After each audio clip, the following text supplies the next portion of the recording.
Yes everyone, this is Champion 2D Rob back again with another video guys, and this time I thought I would do a double video response guys. Yes, I am going to do a video response to both David Retro Games Played Badly, I believe that's the name, and James Retro Import Gamer. Yes, they both put out some community questions and they've asked us to make some videos.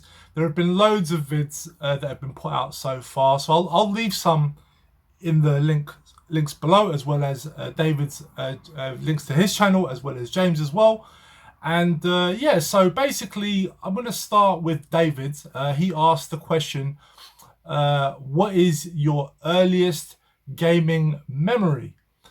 And for me, I'd have to say this, because I was actually not much of a gamer as a little kid. So when I was in my single digits, I didn't really play much games. I mostly played handheld stuff. So I didn't even touch a console or a home computer until literally the like right on the tail end of the 80s, going into the 90s. We're talking 89, 1990 was really when I started getting into like consoles and stuff. But during the 80s, I was mostly a handheld kid, and even then I didn't really play that much.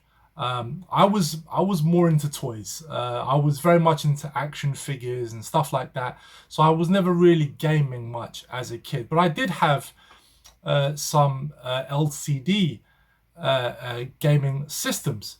So stuff that I had a Mario Game & Watch around that time. I also had the Konami, those Konami LCDs. You know the ones I'm talking about, the really weird shaped ones. I had one of the Turtles ones. I've actually still got it. It's around here somewhere. But the very first thing that I actually owned, and I spoke about this a long time ago in one of my other videos. But the very first thing that was ever given to me that was gaming related was this Thomas the Tank Engine LCD game. And I believe I got it when I was about 4 years old. So this would have been probably 1985. And a bit of a sad story as well, actually. It was an amazing little LCD. I enjoyed it. I loved it. Really fun. I remember spending a lot of time playing on it. And the console, the handheld itself, I actually managed to keep it in good working condition until I was well into my 20s. I still had it, and it still worked perfectly fine. But then actually, while I'm telling you the story, I will post a picture here. I'll find it, post it right here so you can see what I'm talking about. But yeah, I actually yeah. So it was in my mum's possession, and she decided to give it away to a family member in another country without telling me, and I wouldn't find out till a few years later. And it's since long gone. In fact, the person that my mum gave it to, my auntie, she's since passed away. It's been lost in the shuffle. It's gone. And I was upset, but you know, I understand my mum's point of view, but you know, she really should have told me. But it is what it is. She gave it away. It's gone now. And after I actually when I spoke about this the first time around in one of my earlier videos, I actually went to look it up on eBay to see how much it's going for. I'll see if I can post up the current price for it now. But the last time I checked, it was going for about £300. So I was really gutted. I was really gutted. I'm not saying I would have sold it. I would not have sold it because it did mean a lot to me. And I explained that to my mum, and she did regret moving it on. And she said you know, it was a mistake that she made, and it is what it is, you know. But yeah, that was probably my earliest gaming system I ever got. Now, I mean, don't quote me on this, but I believe that system came out. I believe it came out in 1984, so it would have been the year before I actually got it myself. But yeah, fantastic system, really well made. And like I say, it was really looked after, and I could still play it. You know, again, like I say, into the 2000s, it still worked perfectly well. So it's a real shame, but that brought me a lot of fun memories, and was definitely my introduction to gaming. In terms of arcades, I would not step foot in an arcade until the late 80s. So we're talking 88, 89.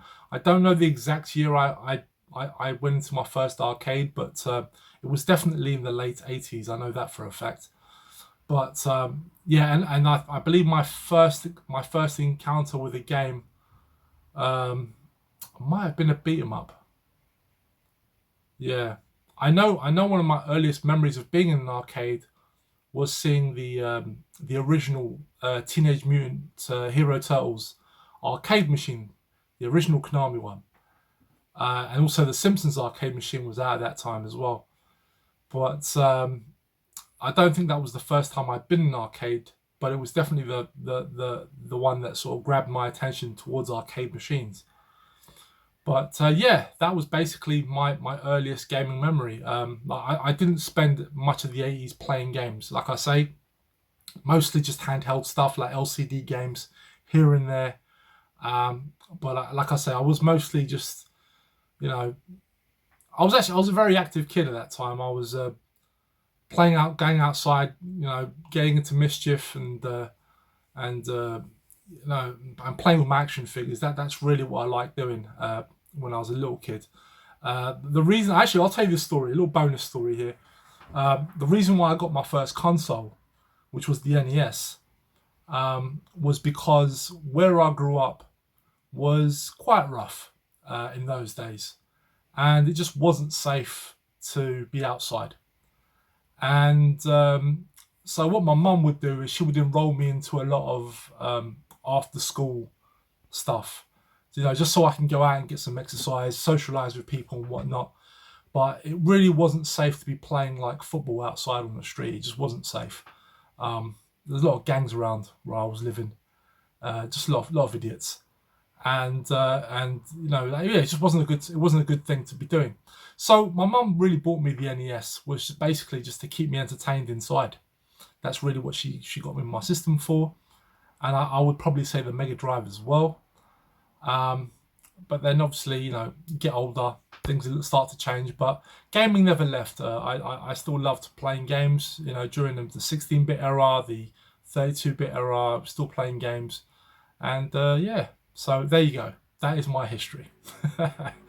So anyway, guys. So thank you very much, David, for that question. And the next one I'm going to do is for James, and he put up the question was like, what are some of your favorite gaming box art cover? And in other words, you know, what do you consider box porn? So I've chosen a few here. I don't have that many. I think I've got 1, 2, 3, 4, 5, 6, 7. I've got 8 here. It was just hard to sort of like think of stuff that immediately came to mind. There are a couple of things that did come to mind straight away, but I wanted to put 10 together, but I just sort of really struggled to decide what I wanted. So I eventually settled on 8. So I'm going to start with one of my most nostalgic ones. This is very early one. So this one, again, when I got my first Game Boy, I think I got the Game Boy before I got the NES. So I completely forgot all about that. Yeah, I did get my Game Boy before the NES. So when my mum gave me a Game Boy, she bought this game for me. And at this time, I absolutely adored this game. But what really grabbed me though, what really got me excited for the game was the cover art. And it just, when I look at it, it just gives me a sense of adventure, like I'm about to go on an adventure. And it really just does illustrate what the game is about. And it's a very well-known one. Everyone has seen it. But, you know, I have to talk about it because it did catch my eye at the time. And that is Super Mario Land. So, yeah, I absolutely adore this cover art. It just tells you everything I need to know. Like, everything you need to know about the game is on this cover. You're going to be fighting enemies. It's colourful. It's not going to be colourful on the Game Boy, but, you know, it does sort of grab your imagination. of what the game would be. And despite the Game Boy not having colours, it still gave you enough to fulfill what the cover art is trying to sell you. So I absolutely adored this cover art. Really grabbed me as a kid. Absolutely loved it. I still love it to this day. Yeah, just fantastic. Next one I have here, this is for the PlayStation 1. And this is a game I used to rent back in the day as a kid. Loved it. And obviously it wouldn't be until I eventually started collecting for the PlayStation 1 that I was able to pick this up. And I always thought the cover art for this one was very, very cool. It's a shoot 'em up, one of my favourite series of shooters. And I don't know, I've just always liked the European cover art to this game. And that is the Raiden Project. I just love the Japanese letters, the what do they call it, the calligraphy. Love that with the fighter jet on the side. I love the font of the title. It just all comes together for me. I just think it's really, really cool. Again, you know, it tells me that this is a Japanese arcade shooter. That's exactly what it tells me on this cover. Right? It does what it says on the tin. It's what it's supposed to tell me. Conveys it well. It's very simple. Some people may not like it, but I personally think sometimes simplicity works. It doesn't necessarily have to be a full-on picture, but it just gives you enough information to tell you what the game is about. And for me, this one really works. So yeah, absolutely love this one. Next one here, and this is a Mega Drive game. And I bought this game as a kid, so this is my original copy. And I bought this game in response to, I was trying to find the original game to this. So this is the sequel. Couldn't find it in shops. Really struggled to find the game in the shops. I remember renting it, but I could never find the game to own. It really bugged me. But then I saw that they'd released a sequel to it, and this one had 2-player co-op as well, so I was really excited to get this game. But the game ultimately turned out to be a bit of a letdown. But even so, the game cover art I always thought was really cool. It was really, really cool. It's not quite the cover you would expect. It doesn't really convey what the game is, but it does tell you that it does feature, you know, the protagonists and some of the villains. And the cover art, the game I'm talking about, is the Spider-Man and Venom Separation Anxiety. I just really love this artwork. I love the detail. Like it almost looks like a painting. It's really cool. I don't know. I've always liked it. I remember when I was in our price picking it up, and it did, you know, just seeing the way that Venom is drawn, and also the way the detail on Spider-Man with the shadows. I thought it looked really cool. It was really well done. I always appreciate this one. Unfortunately, the game doesn't live up to the artwork. The game was a letdown. I enjoyed it, you know, but even then, I as a kid, I knew it was flawed, very flawed. But I always, just like I say, I've really liked this artwork. Very nice in my opinion. So yeah, that one's always stuck with me. Moving on, sticking with the Mega Drive, and I'd have to say, right, this series, on whatever system it's on, I've always felt had some really great artwork. And the Mega Drive, in my opinion, has one of the best. And the game I'm talking about is Mega Turrican. Love the artwork on this. And like I say, the Turrican series have always traditionally had very good cover art. In fact, I actually have a memory of seeing the box art to Turrican on the NES. I remember as a kid seeing it. It really grabbed my attention. I didn't buy it, so I don't actually own it. I didn't buy it at the time, but I remember really staring at it, and I was very close to picking it up. I ultimately ended up getting Mega Man 3, which I loved that game. But yeah, I remember looking at the original artwork for Turrican. I might stick it up here so you guys can see what I'm talking about. But yeah, that one was really cool. But in my opinion, this one's even better. This one was just the detail with the flames. Like, again, just the way they shadowed it. Like, it's coming out. It just looks fantastic. I've always been more of a sucker for, like, You're going to see a bit of a trend with some of these, is that I've always liked a lot of sort of comic book style art, because I was big into like comic book artwork when I was young, and I still am. I still appreciate comic artwork. I actually, one of my cousins was a really good drawer. Like, he's an excellent illustrator. He could just draw some fantastic stuff, like great comic art style, and he used to draw a lot of stuff for me as well. And he's no longer with us. He passed away when I was a teenager, but he was just amazing. And he used to draw a lot of like really cool characters for me. Like, he would draw the Punisher and stuff, and that's what I guess I've always had appreciation for. Like I say, this level of artwork, because it also does sort of remind me of my cousin. I think about him and how he drew his stuff as well. So yeah, like I say, awesome artwork. Moving on here. Now, if you've not seen, at the time of this video, if you watch this video, I don't know if I'm going to put this video out before I put out my Saturn collection video, my Saturn pickups video, should I say.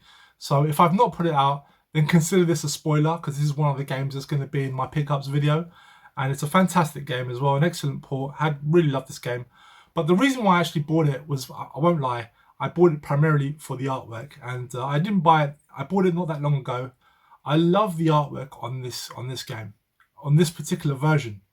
Yeah, and the game I'm talking about is Metal Slug for the Saturn. So this is the Japanese artwork, and I absolutely adore it. I love the illustration of the Metal Slug tank, and a lot of it has to do with the fact that this tank is clearly based on the Bonaparte tank from Dominion Tank Police. And when I was a teenager, I absolutely loved that show. I still watch it to this day. And I remember when I saw the Metal Slug for the first time in the mid-90s, I remember thinking, this looks so much like Bonaparte from Dominion Tank Police. But this artwork, just for me, just looks so cool. I would wear this on a t-shirt. This to me is just awesome. I'll always say this about Metal Slug. I've loved a lot of their artworks across the various systems and stuff. The character designs and even the games themselves, they're just so artistic looking. The sprite work is so detailed, amazing. Absolutely love it. And for me, this is just one of my favorites. And it's a very simple design. It doesn't, I mean, I suppose you could argue it doesn't really tell you if it's a run and gun. Some people might think it's just a war game, you know, but like, it just, that tank, just the way it's drawn, the detail, the shadows, the way it's just, I love it. Just really does it for me. So yeah, love this one. Next up here, we're moving to GameCube. And yeah, I don't know, this is going to be quite a departure from the other stuff I've shown you, but I've always liked the simplicity of this art cover. And yeah, it's from a very well-known franchise, and that is Metal Gear Solid, the Twin Snakes. So I absolutely love the simplicity of this. So you've got Solid Snake and you've got Liquid Snake on the front in a very simplistic, shadowy sketch style with the red, very basic, but it works so well. It just, for me, like the design of it just tells me it's stealth. It's a stealth game. And yeah, it's fantastic. I like this more than the PlayStation original box cover. But the I forgot the name of the artist, but the guy that illustrated a lot of the stuff for Metal Gear Solid is just phenomenal. I love his stuff. I love his illustrations of Grey Fox the Ninja. Just a lot of the stuff like really captivated me back in the late 90s, and I still enjoy it to this day. In fact, I used to have a poster of the Ninja, Grey Fox, a massive poster of one of his artwork designs. It was fantastic. It eventually wore away. You know, I had to get rid of it because it was destroyed after a while. But just, I've always appreciated the artwork for the Metal Gear series. And like I say, very simplistic, you know, but for me, it's just very, very cool. I love the red and the black, the contrast of it, you know, it just really works for me. So yeah, a nice one to get. And now the last two, they're both going to be NES games. So the first one up here, again, very well-known series, and I'm a big fan of this series. You guys know I'm a big fan of this series. And it really all stems from when I saw the artwork to this game all those years ago. And like I say, this to me tells me exactly what I needed to know about the game. It really, again, it conveys that sense of adventure. It's a gothic style. It just tells me it's going to be action, and the artwork for me, I think, is beautiful. Now, I don't have the original game case. I have a reproduction, or not reproduction. It's a replacement box, because I just have the loose cart of it. So this is basically a plastic case, but with a printed cover. But the game I'm talking about is Castlevania. And I have always loved this original box art. I remember, again, at that same time that I bought Mega Man 3, when I saw that original box cover for Turrican, I also saw this one. I don't know why I didn't pick this up at the time. I really should have. I did get to play it as a kid, and I really loved it. But yeah, I always loved this artwork. You know, you've got Simon Belmont here at the front, the protagonist with the wimp, you know, looking at the castle from a distance. You know he's going on a journey towards that castle. And then, of course, you've got Dracula right here looking menacing, because you know he's going to be your final boss. Just really did it for me. And yeah, just for me, it just perfectly conveys what the game is going to be about. You're going on an adventure. It's a gothic adventure. You're going to be entering a castle, and you got to face off against Dracula. Just fantastic. Really love this artwork. And again, like, this has just really captured my imagination. And of course, once I started playing the game and learning the story of Castlevania, about the Belmonts, and how they're a family of vampire hunters, and how, every time when Dracula gets killed, he comes back every 100 years or whatnot, and then it's always a new Belmont that comes in to fight him, so it's like a family lineage. I've always loved that aspect of Castlevania, and yeah, just fantastic stuff, man. Really love this one. And lastly, the reason why I left this one till last is because, again, I've got a bit of a story for this one. Again, like Castlevania, it just really conveyed to me that this game was going to be badass. It was going to be a sick game. Now, granted, back in those early days, before the internet, when all we had was the screenshots at the back of the box and magazine screenshots, it wasn't, a sure thing that we were going to get a good game, irregardless of the great cover art. But this was one that I saw, and it hooked me. It hooked me. I saw it, and then I said, I have to play it. Except it wasn't me that was buying it, and it wasn't even for me. Yeah. So how this came to be. So I will show you the picture first before I get into the story. And the game is Shadow Warriors Ninja Gaiden. So yeah, this cover art just really hooked me in as a kid. I remember being 10 years old, and I went with my best friend at the time.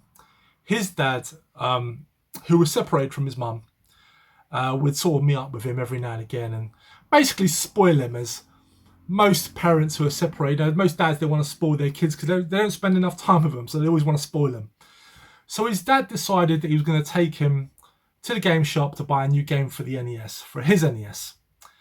And I tagged along with them, and we went to our local game shop, the same place where I used to buy my games as well.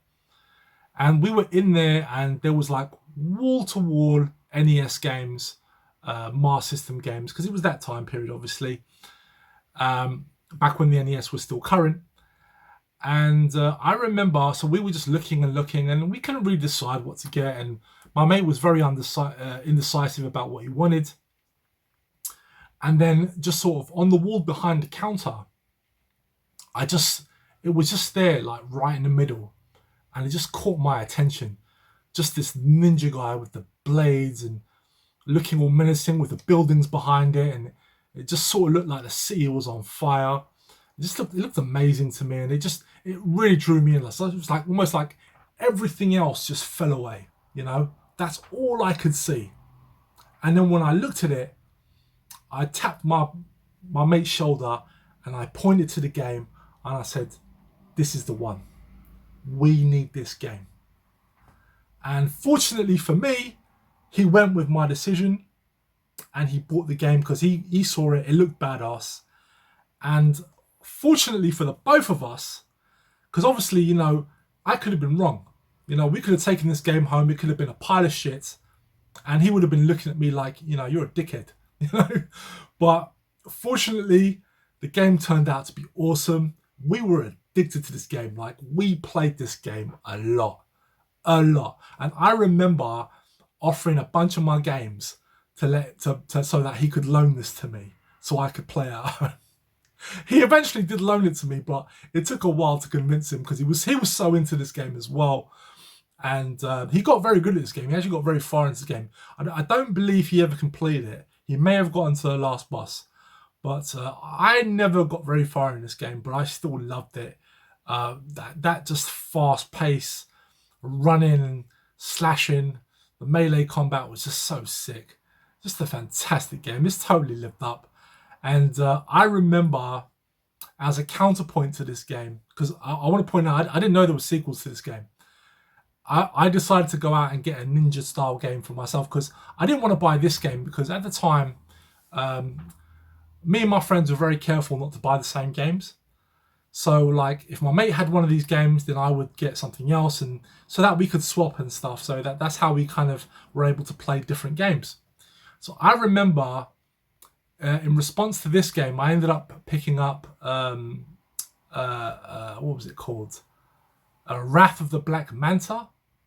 I will post a picture up here so you can have a look. Game is arse. Absolute shite. Absolute. I hated it. It was not a good game. It was just not what I was expecting. It was very slow paced. The controls were off. You could do these moves and stuff, and I just found it very tricky, and it just didn't work for me. The game was just not what I wanted. I wanted basically Ninja Gaiden, and it was not that. But yeah, I ended up getting that in response, and I ended up having to live with that decision. And yeah, I would never own a copy of this until, like I say, many years later. But in terms of the series, this is actually not my favourite game in the series. My favourite one is actually Ninja Gaiden 2. I just find the controls a bit more responsive. This one, the controls are a little bit... I mean, they were great at the time, but I felt that it's definitely a lot smoother in the second game. So for me, the second game is my favourite. The third game is good as well, but I prefer the level design of the first and second games over the third game. So yeah, but yeah, just an awesome cover. So that is it, guys. That is my video response to David and James. Thank you very much, guys, if you took the time to watch. Very much appreciated, guys. And if you haven't by any chance, for whatever reason, not checked out their channels, I will leave links to their channels in the description box below, guys. So check them out if you've not. They're really nice guys. I love David, love James, great guys. They pick up some awesome stuff as well. So thank you very much, guys, for putting out the questions. And yeah, this is my video response, and I will see you next time. Bye-bye.